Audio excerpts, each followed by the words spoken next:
Hi students, in this video we're going to talk about the 5 themes of geography. So I have already mentioned to you that probably, maybe not all of you, but probably a lot of you are really trained or accustomed to thinking from a historic perspective. We want to know when and who did what and maybe why. But in geography, we want to know the why of where did something happen. And so we have 5 particular things that we look at in geography when we're analyzing that why of where question. You've heard me refer to this as Mr. Help. This is the acronym that is often used so that you can remember what these 5 themes are. I'm not going to go over them in this order, but on the board behind me, you can see what these different things correspond to. So we've got movement, region, human environmental interaction, location, and place. So when you look in your textbook in chapter 1, which is the reading assignment for this particular week, yes, you need your textbook. No, it's not optional. And yes, the bookstore has a variety of different methods for you to be able to get your textbook. You can rent it, a digital copy, a physical copy, whatever. Do you want a loose leaf one? Whatever. You don't need any kind of special course login or anything. You just need access to the words and pages of the textbook. So chapter 1 is what we're in right now. Okay, so I don't really remember what order the 5 themes are listed in chapter 1. It's not necessary to order them in a particular way.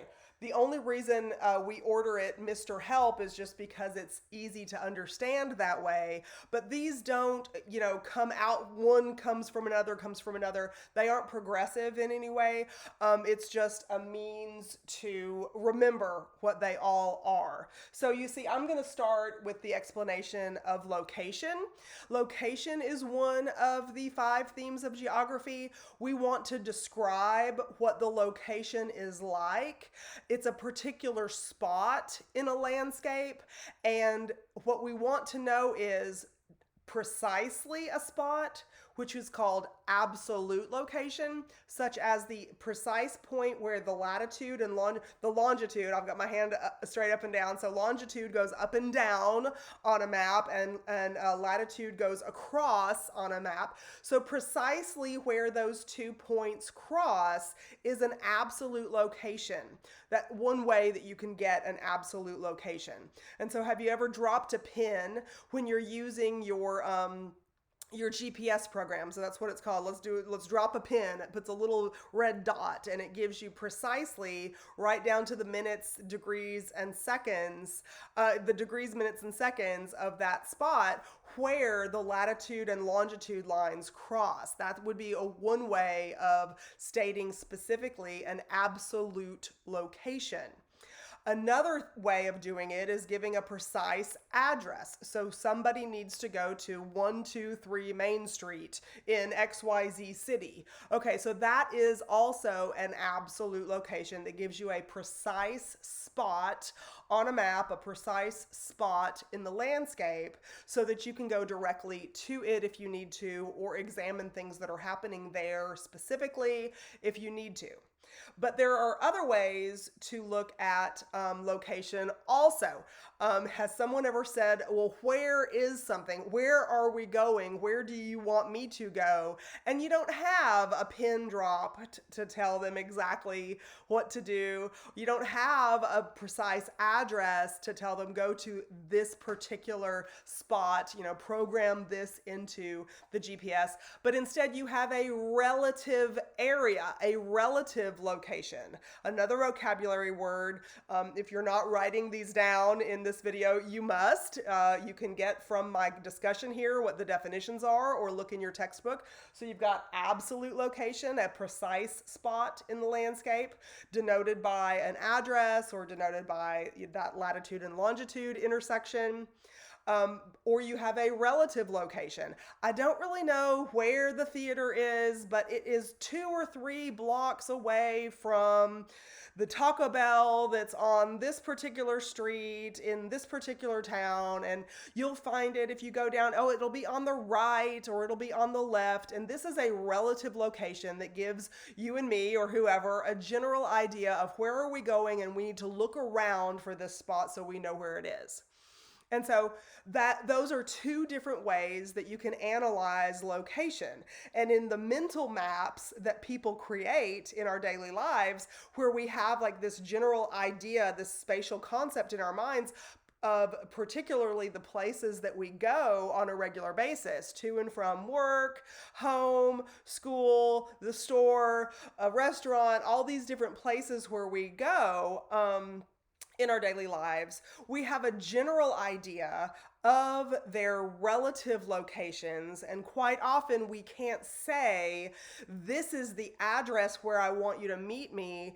Instead, we'll say something like, I want to go to the David's Burgers right by Bass Pro Shops in South Little Rock. Okay, and so there is a relative location that probably people who are familiar with the area are going to know how to meet you at that spot and know generally how to find it. Or maybe they have to look up the absolute location address and put it in their GPS or something so it takes them to it if they're not familiar with the place to begin with. And so that's 2 ways that we look to at location when we are thinking geographically. Place, on the other hand, is distinctive from location. Place refers to the particular attributes that a spot on the landscape, a spot on the map, a spot in an area we're interested, what are the particular attributes that that place has? So are we talking about attributes like mountainous region or a wetland or the beach or the human characteristics of a place? This type of culture lives in here. The Amish area of Ohio, for instance. So there's the humans that are on the landscape, and that's how the place is described. And so when we talk about a location, we might also use some characteristics about the place where the location is. I want to go to this location, but that place is too far away. There's too much of this, that, or the other thing in between here and there. I was in Chicago one time and someone advised me not to take public transportation from this particular location to that particular location because the characteristics of the places in between might not have been safe for me to travel as a woman alone. And so those are some characteristics of place that might have a human contribution to them. So it doesn't just have to be those aspects of the physical landscape. It can be the aspects of the human landscape that's part of the place description. But place is about describing the characteristics of a region or a location. So that's the way place interplays with location or region that we're coming to now.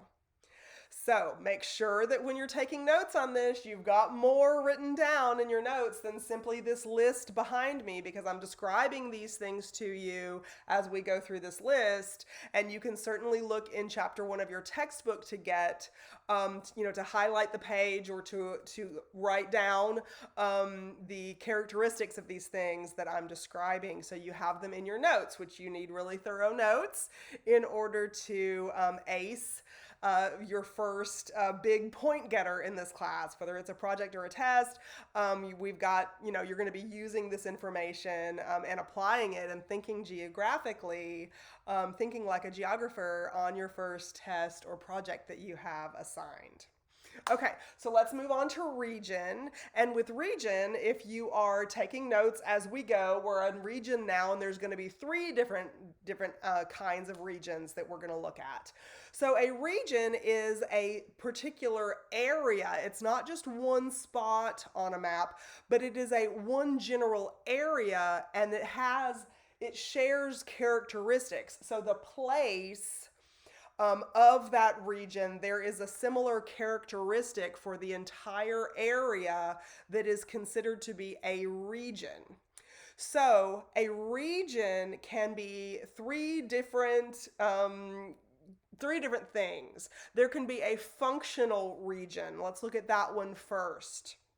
A functional region could be the place where this particular school bus route travels. So if this particular school zone or this particular high school has this particular region, there's a functional region that that this particular high school serves. You can look at boundaries on a map of where if you live within this particular region in this particular county, then this particular high school services you and your family and the other families in that particular region. So that would be a functional region. And then there's many different school buses that go out to that area within that functional region that have their own functional region to pick up kids and take them back and forth from high school to home. And so you could look at, the Amazon driver has a particular route, and so that's a functional region. Or what kind of internet service provider is available in your particular region. And so those kinds of ways of characterizing an area on a map, an area in a city, an area in a country, those are functional regions. Another way to look at a region is a perceptual region. So a perceptual region is debatable as to where the boundaries are. So in a functional region, you could actually look at the boundaries on a map, right? You can actually see where the boundaries are. I'm in this neighborhood, so I'm within this particular functional region. I'm over here, so I'm in a different functional region. And so a perceptual region is something that has debatable boundaries, and it talks about the characteristics of that place, and that's how it groups that perceptual region. So for instance, the Bible Belt in the United States, the Bible Belt is a collection of states in the South where religious behavior, Protestant religious behavior specifically, is particularly dominant.